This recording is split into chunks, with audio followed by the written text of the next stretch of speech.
नमस्कार दोस्तों, इस वीडियो में हम बात करने वाले हैं स्टॉक स्प्लिट और बोनस शेयर के बारे में। तो चलिए हम शुरू करते हैं अपना आज का लेक्चर। सबसे पहले हमें ये जानना है कि स्टॉक स्प्लिट होता क्या है। ओके, कोई कंपनी स्टॉक स्प्लिट क्यों करती है। सबसे पहले जो हमारा कॉन्सेप्ट है कि हमें ये जानना है आखिर स्टॉक स्प्लिट क्या होता है और कोई कंपनी स्टॉक स्प्लिट क्यों करती है। तो हम चलिए शुरू करते हैं स्टॉक स्प्लिट के बारे में। स्टॉक स्प्लिट का मतलब क्या है, जैसे कि आपको नाम से ही पता चल रहा होगा, स्टॉक स्प्लिट। स्प्लिट मतलब तोड़ना। तो स्टॉक को जब स्प्लिट किया जाता है, जब तोड़ा जाता है, स्टॉक को अगर हमने तोड़ दिया तो वो हो गया स्टॉक स्प्लिट। स्टॉक स्प्लिट इस कॉन्सेप्ट को पूरा आगे हम देखेंगे।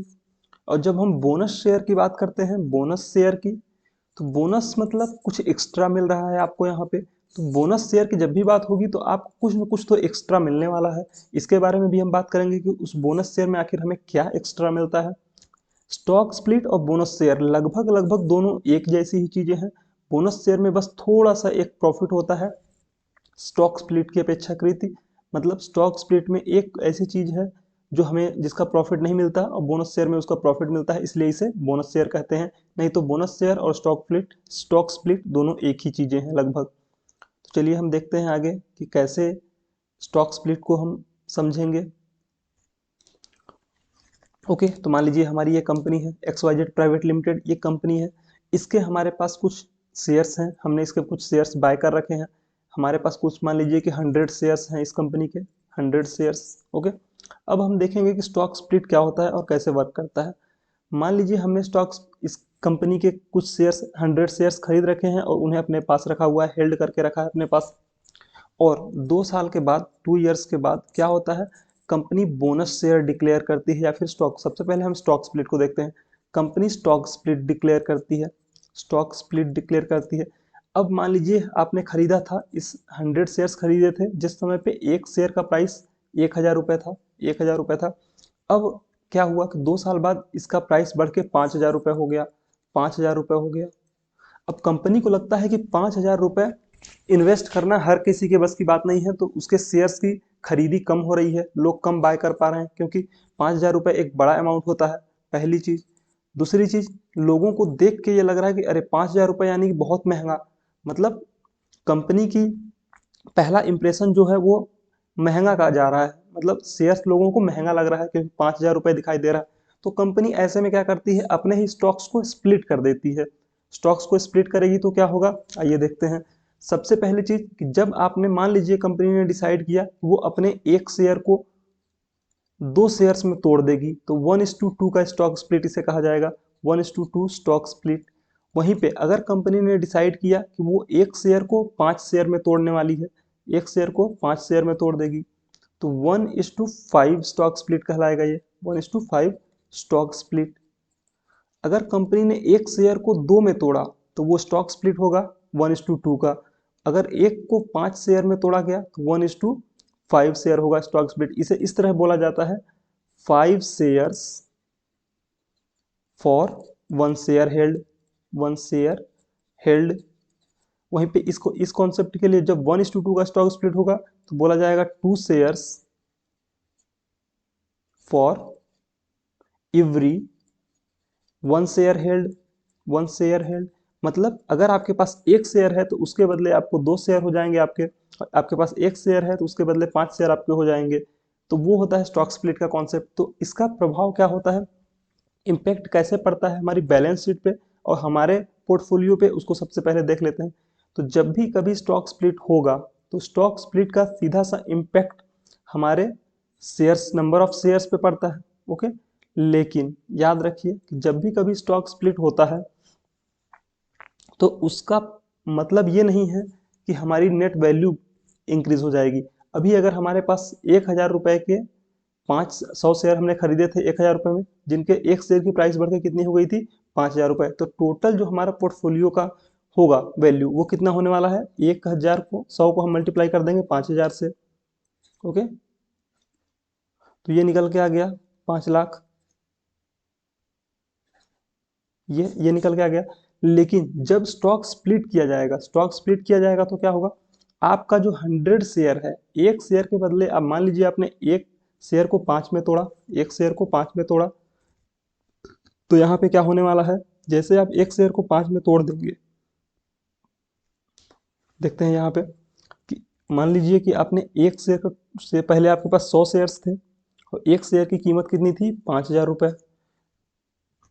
अब 1:5 का बोनस स्टॉक स्प्लिट कंपनी ने डिसाइड किया, तो क्या होने वाला है, यहाँ पे आपके शेयर्स 5 टाइम्स हो जाएंगे, एक को 5 में कन्वर्ट कर दीजिए तो ये हो जाएगा 500। लेकिन याद रखिए आपका ये भी डिक्रीज हो जाएगा, कितना, 5 टाइम्स कम हो जाएगा। मतलब अब एक शेयर की वैल्यू कितनी रह गई, 1,000 रुपये। 1,000 रुपये टोटल वैल्यू इसमें पे यहाँ पे कितनी थी, यहाँ पे 5,00,000 रुपये थी। वो अभी भी आपके पोर्टफोलियो में उसकी शेयर्स की वैल्यू, नेट वैल्यू 5,00,000 रुपये रहने वाली है। मतलब अगर आप यहाँ पे शेयर्स को अपने सेल करेंगे तो भी आपको 5,00,000 रुपये मिलेगा, यहाँ पर अपने शेयर्स को सेल करेंगे तो भी आपको 5,00,000 रुपये ही मिलने वाला है।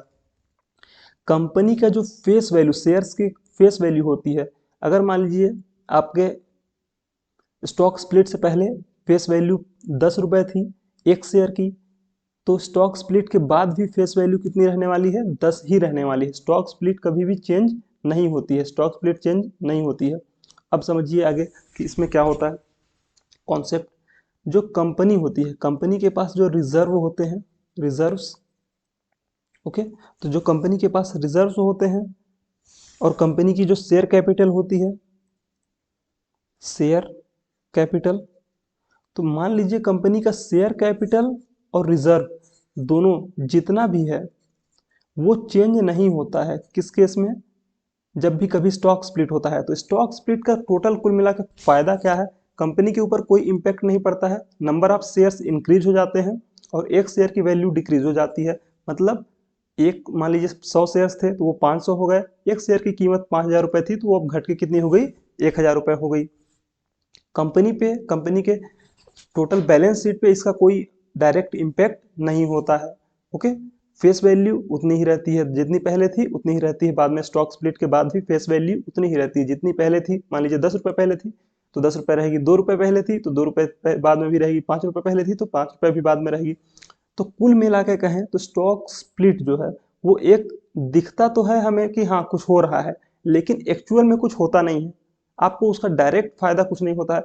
हाँ, फायदा ये है कि जब कंपनी के शेयर्स के प्राइसेस कम हो जाते हैं तो लोगों को शेयर सस्ता लगने लगता है, चीप लगने लगता है, तो वहां पे डिमांड इंक्रीज हो जाती है, एक तरह से शेयर की डिमांड इंक्रीज हो जाती है और इसकी वजह से शेयर के प्राइसेस इंक्रीज होने के एक चांस रहते हैं कि शेयर के प्राइसेस इंक्रीज हो जाएंगे। क्यों, क्योंकि ज़्यादा लोग उसको अफोर्ड कर पाएंगे, ज़्यादातर लोग उसको खरीद पाएंगे। तो ये एक इनडायरेक्ट इम्पैक्ट होता है, इनडायरेक्ट इम्पैक्ट होता है ये स्टॉक स्प्लिट का। अब आगे हम देखें तो अब हम समझते हैं कि आखिर इनडायरेक्ट किस प्रकार से ये हो रहा है। अब देखिए, आप समझिए जो पूरा का पूरा इम्पैक्ट है स्टॉक स्प्लिट का, कुल मिला के कॉन्सेप्ट ये है कि आपके पास 10 रुपए पहले थे और अब बाद में आपको 10 रुपए आपसे लेकर 5 रुपए के आपको 2 सिक्के दे दिए गए। तो यही है पूरा का पूरा स्टॉक स्प्लिट का कॉन्सेप्ट कि पहले आपके पास 10 रुपए थे, अब आपको 2 5 5 रुपए के सिक्के दे दिए गए हैं और इससे ज़्यादा कुछ भी नहीं है स्टॉक स्प्लिट का कॉन्सेप्ट। तो अब आगे हम देखते हैं स्टॉक स्प्लिट का कॉन्सेप्ट।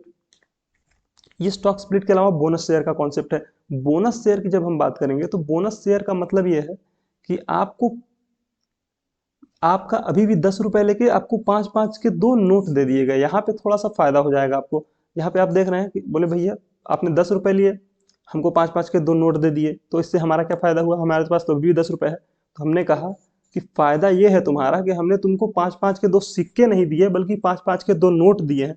बोले उससे क्या फायदा, बोले उससे फायदा ये है वो चिल्लर आवाज बहुत करता था लेकिन ये नोट आवाज नहीं करेंगे। अच्छा ये बात है। हाँ, तो अब इसको समझिए बोनस शेयर को कि बोनस शेयर कैसे वर्क करता है और बोनस शेयर से क्या प्रॉफिट होता है। ये तो कहने की बात हो गई थोड़ा सा समझने के लिए, लेकिन बोनस शेयर एक्चुअल में जो बोनस शेयर हमें इशू किए जाते हैं वो थोड़ा सा अलग कॉन्सेप्ट है, थोड़ा सा ही स्टॉक स्प्लिट से अलग है। बाकी पूरा का पूरा प्रोसेस वैसा ही रहता है जैसा कि स्टॉक स्प्लिट का रहता है। यहाँ पे हम देखेंगे कि मान लीजिए किसी कंपनी ने इशू डिसाइड किया 1:2 का बोनस शेयर, तो यहाँ पे थोड़ा सा कॉन्सेप्ट ये बदल जाता है कि अब आपको क्या होने वाला है, यहाँ पे आपको मिलेगा 1 share for every 2 share held, 2 share held. अगर आपके पास 2 शेयर हैं तो वो आपको एक और शेयर एक्स्ट्रा शेयर मिल जाएगा, यानी कि टोटल आपको कितना शेयर हो जाएगा आपके पास, 3 शेयर हो जाएंगे आपके पास। टोटल कितने शेयर हो जाएंगे, 3, क्योंकि 2 तो आपके पास पहले से थे, एक एक्स्ट्रा कंपनी ने इशू कर दिया, तो ये हो जाएगा आपका 3 शेयर। इसको कॉन्सेप्ट को थोड़ा सा और समझते हैं। अगर कंपनी ने क्या किया, 1:5 का बोनस डिसाइड किया, तो आपको 1 शेयर मिलने वाला है, 1 share for every 5 share held, every 5 share held. अगर आपके पास 5 शेयर है तो बदले में 1 शेयर आपको एक्स्ट्रा मिल जाएगा। वहीं पे अगर कंपनी ने 3:1 का डिसाइड किया, तब यहाँ पे क्या होगा, आपको 1 शेयर के बदले 3 शेयर मिलने वाले हैं। और तो 1 शेयर आपके पास पहले था, तो अब कितने मिलने वाले हैं, 3 share for every 1 share held. तो 1 शेयर के बदले 3 शेयर। तो कुल मिला के कॉन्सेप्ट ये है, हमें ये समझना है कि जब भी कंपनी बोनस शेयर्स डिसाइड करती है, तो बोनस शेयर्स हमेशा ही प्रॉफिटेबल होता है कंपनी को। क्यों?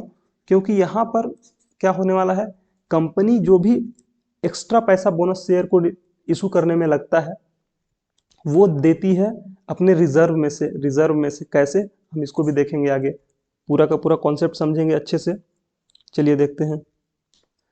मान लीजिए कि कंपनी की फेस वैल्यू पहले 10 रुपए थी, ओके।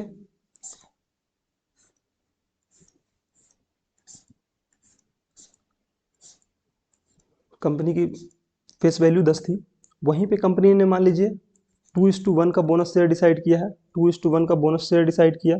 तो अब क्या होने वाला है, पूरा का पूरा कॉन्सेप्ट समझिए कि 1 शेयर आपके पास था, 2 कंपनी ने और इशू कर दिए, तो टोटल नेट शेयर्स कितने हो गए, 3। तो फेस वैल्यू पहले कितनी थी, 10 रुपए की। अब मान लीजिए आपके पास 100 शेयर्स थे, पहले 100 शेयर थे, share before bonus and share after bonus, after bonus. तो अभी बाद में कितने होने वाले हैं, बाद में आपको 2 एक्स्ट्रा, 1 शेयर के लिए 2 मिल रहा है, तो टोटल आपके पास कितने होने वाले हैं, 300 शेयर। अब एक और बात समझिए कि मान लीजिए पहले क्या था, पहले आपके शेयर्स की कीमत कैलकुलेशंस को हम इजी बनाने के लिए थोड़ा सा देख लेते हैं कि 1 शेयर की वैल्यू 300 रुपए थी। मान लीजिए 1 शेयर की वैल्यू पहले 300 रुपए थी, तो अब क्या होगा, अब वो शेयर का प्राइस आपका घट जाएगा। शेयर का प्राइस घट के कितना हो जाएगा, 100 रुपीज, 100 रुपीज। नेट वैल्यू कितनी हुई, नेट वैल्यू कैसे निकल के आती है, शेयर प्राइस को टोटल नंबर ऑफ शेयर से हम जब मल्टीप्लाई कर देंगे तो हमारा निकल के आ जाएगा। तो यहाँ पे और यहाँ पे नेट वैल्यू दोनों ही केसेस में आपके लिए सेम रहने वाली है। तो आपके लिए प्रॉफिट क्या हुआ, प्रॉफिट ये हुआ कि आपका फेस वैल्यू चेंज नहीं हुआ किसी भी केस में। दोनों ही केस में before bonus after bonus face value हमेशा ही सेम रहने वाली है। दोनों ही केसेस में फेस वैल्यू उतनी ही रहेगी जितनी पहले थी, कितनी, 10 रुपए। तो इससे क्या हुआ, इससे ये हुआ कि कंपनी का जो शेयर कैपिटल है, शेयर कैपिटल कंपनी का इंक्रीज हो गया, क्योंकि नंबर ऑफ शेयर्स इंक्रीज हो गए। अब यहाँ पे देखिए 10 को यहाँ पे 300 शेयर हो गए हैं, तो इसको जब मल्टीप्लाई करेंगे, पहले हम इसको 10 को 100 से मल्टीप्लाई कर रहे थे तो कितना आ रहा था, 1000। तो ये शेयर कैपिटल था कंपनी का। अभी यहाँ पे शेयर कैपिटल कितना हो गया है, 3000 हो गया है। तो जो अतिरिक्त 2000 रुपए लगे हैं यहाँ पे कंपनी को नए बोनस शेयर्स इशू करने में, वो कंपनी आप अपने रिजर्व में से देगी, रिजर्व्स में से देगी कंपनी। तो कुल मिला के हम ये कहेंगे कि आखिरकार क्या हुआ, क्या कंपनी ने अपने रिजर्व्स में से एक्स्ट्रा फंड निकाल के वो उसने क्या किया, बोनस शेयर्स इशू किया। तो कुल मिला के इसका प्रॉफिट आपको क्या होने वाला है कि जब भी कभी कंपनी डिविडेंड देगी तो आपको ज़्यादा डिविडेंड मिलेगा। क्यों? मान लीजिए पहले आपके पास जब बोनस शेयर इशू नहीं हुए थे तो 100 शेयर थे, और कंपनी ने 1 रुपए 1 शेयर पे अगर डिविडेंड इशू किया तो आपको 100 रुपए मिलते। लेकिन कंपनी ने आपको अगर 1 रुपए का डिविडेंड इशू किया बोनस शेयर इशू होने के बाद, तो आपको 300 रुपए मिलने वाले हैं। 300 रुपए क्यों? क्योंकि आपके पास टोटल नंबर ऑफ शेयर्स ज़्यादा हो गए, लेकिन फेस वैल्यू में कोई इम्पैक्ट नहीं हुआ। लेकिन जब हम स्टॉक स्प्लिट करते थे तो स्टॉक स्प्लिट के समय पे हमारा फेस वैल्यू चेंज हो जाता था, फेस वैल्यू कम हो जाता था, घट जाता था एज कंपेरिजन। लेकिन बोनस शेयर्स में ऐसा नहीं हुआ, इसीलिए कंपनी को अपने रिजर्व में से पैसा देना पड़ा। तो हमेशा ये जो भी शेयर होल्डर्स होते हैं, जो भी इन्वेस्टर्स होते हैं, तो बोनस शेयर्स उनके लिए प्रॉफिटेबल होता है। क्यों? क्योंकि कंपनी अपने रिजर्व में से पैसे लगा करके बोनस शेयर्स इशू करती है। कंपनी इस रिजर्व को पैसे को इन्वेस्ट कर सकती थी, लेकिन उसने अपने इन्वेस्टर्स को बोनस शेयर इशू करने में यूज़ किया। ये काफ़ी एक पॉजिटिव इम्पैक्ट देता है कंपनी के लिए, मार्केट में पॉजिटिव इम्पैक्ट होता है इसका। और बोनस शेयर्स जब भी कंपनी इशू करती है तो शेयर्स की बाइंग बढ़ जाती है, उस समय पे शेयर्स के प्राइसेस इंक्रीज होने के ज़्यादा चांसेस रहते हैं। मैक्सिमम टाइम पे शेयर के प्राइसेस इंक्रीज होने के ज़्यादा चांसेस रहते हैं। तो ये था पूरा का पूरा कॉन्सेप्ट स्टॉक स्प्लिट और बोनस शेयर्स का।